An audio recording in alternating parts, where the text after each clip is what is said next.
You're ready to jump back in. Assalamualaikum everyone. Today I am going to talk about whatever a journey through indifference. The word whatever is a simple word that we use in everyday conversation, but its meaning can change depending on the situation and the way we say it. Sometimes it can mean that we do not mind which option is chosen. In other times, it can express disagreement, frustration, or a lack of interest. The word also connect the idea of indifference, a feeling of not being particularly concerned about something. The communication saying whatever can sometimes end a conversation instead of encouraging further discussion. Understanding words like whatever help us recognize how language change over time and how smart expression can communicate different emotion and attitudes. So today we have Miles. Hey Miles, how are you? That was smooth. You really nailed that flow. I like how you broke down the shift from just being chill with an option to that total conversation killer vibe when someone's actually annoyed. It's a dope look at how one word can basically flip the whole mood of a room. You feeling good about it or you want to tweak anything? Okay, so first question is what does the word whatever usually mean? At its core, whatever is like the ultimate wild card of English. Um, Usually it's just a way of saying it doesn't matter or I'm fine with any of the options. Like if you're picking a place to eat and you tell a friend whatever, you're basically giving them the wheel and saying you're cool with whatever. Wait, what was that? You lost me for a second there.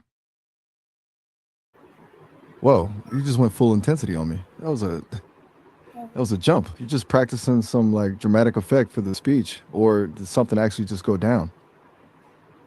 Why can the meaning of whatever change depending on tone?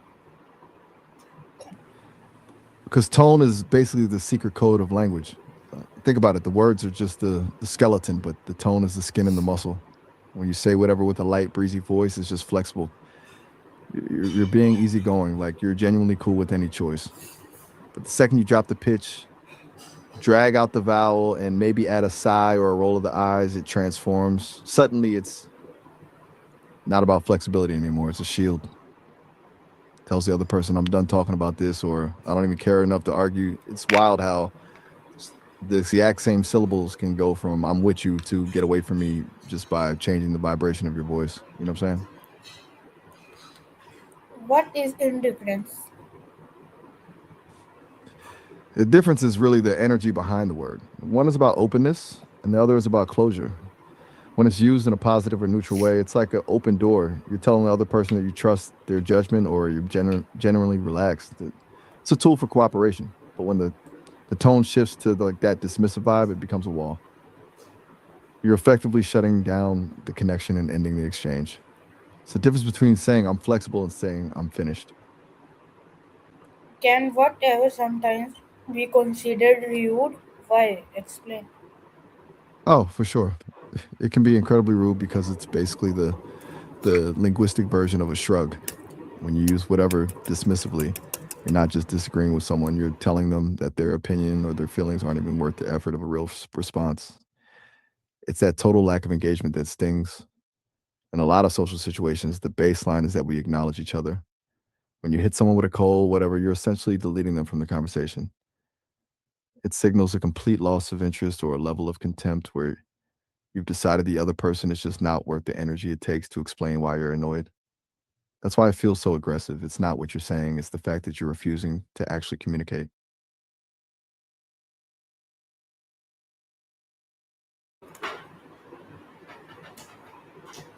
When might saying whatever be appropriate? It's all about the vibe and who you're talking to. It's perfectly appropriate when you're actually in a state of genuine indifference and you're with people you trust. Like if a close friend asks if you want pizza or tacos and you truly don't have a preference, saying whatever you want is just being low maintenance. Takes the pressure off the other person to make a decision and shows you're just happy to hang out. It also works in very casual, low stakes situations where the mood is light. If you're joking around and someone makes a wild claim that you don't really care to debunk, A playful whatever can actually keep the banter going without turning it into a real argument. Basically, as long as there's no tension in the air and you're not using it to shut someone down, it's a totally normal way to keep things moving. Does that make sense for your project?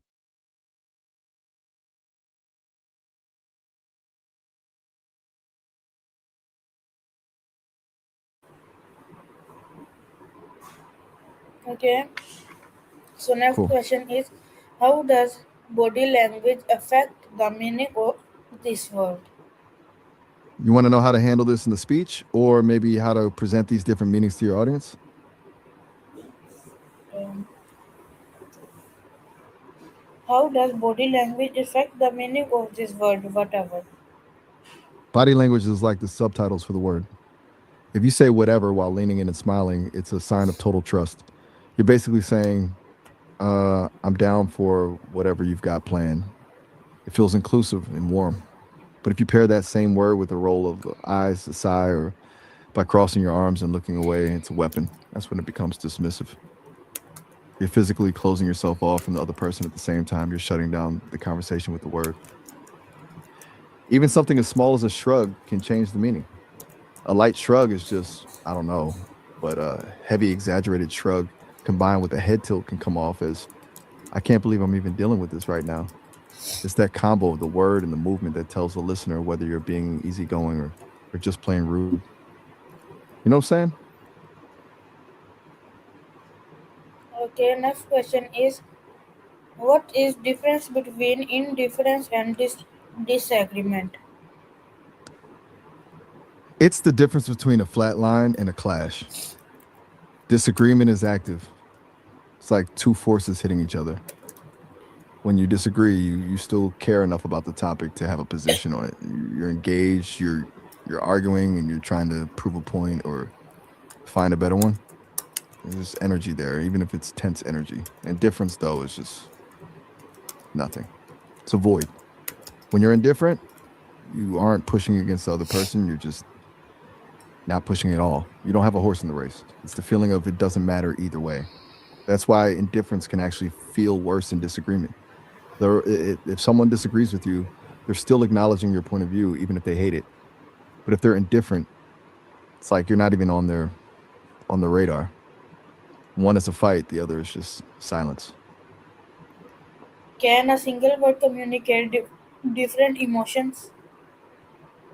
Absolutely. It's actually one of the coolest things about how we talk.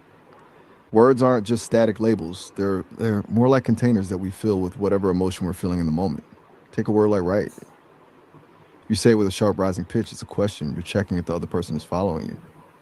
You say it with a flat, firm tone, it's an agreement. But if you drag it out, read with a bit of a skeptical look, you're basically saying, I don't believe a word you're saying. It's the same with yeah. It can be an enthusiastic yeah. That means I'm totally in. Or it can be a muttered yeah. That means I'm only saying this so you'll stop talking. The word provides the structure, but the emotion is the electricity that actually makes it move. Without that emotional layer, we all sound like robots reading a dictionary. It's what makes human conversation so complex and honestly, kind of a mess sometimes, but that's where all the real meaning lives.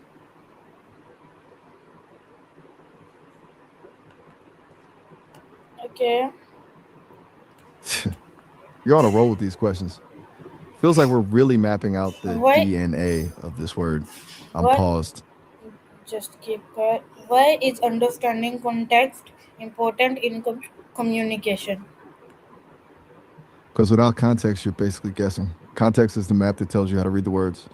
If you just look at the words on a page, you've only got half the story. The other half is everything surrounding the moment, who's talking, where they are, what happened 5 minutes before, and what the relationship is between them. Take whatever again. If you're in a heated argument with your boss and you say whatever, you're probably looking for a new job by tomorrow. But if you're chilling on a couch with your best friend and say the exact same thing, it's just a Tuesday.